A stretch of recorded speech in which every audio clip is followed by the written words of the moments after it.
咁係接灶神嘅規矩，你都知道嗎？嗱，年初四接灶神係唔能夠亂嚟嘅噃。首先，我哋要準備好水果啦、糕點啦、酒水啦，有條件嘅話，仲可以準備一啲糖仔啦、乾果。假如你係第一次自己接灶神嘅話，不知道點樣買水果嘅話，咁就買蘋果同埋桔啦，寓意平平安安同埋如意吉祥，點樣都唔會出錯嘅。其次，接灶神嘅時間要睇準噃，吉時一般為下晝同埋晚黑，呢一日係大日子，千祈唔好因為貪玩錯過咗。最後供品呢要整整齊齊咁擺喺廚房嘅灶邊，或者專門設一個神位，然後點上香燭。上香嘅時候記得雙手穩穩攞住，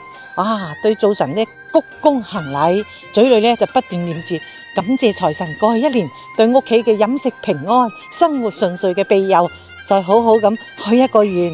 求灶神喺新嘅一年繼續保佑我哋家庭幸福嘅身體健康、事業順遂、財運亨通。平安詞嘅你哋知道嗎？點讚加關注，轉發到家族群裏邊，等更多人知道年初四嘅規矩啦。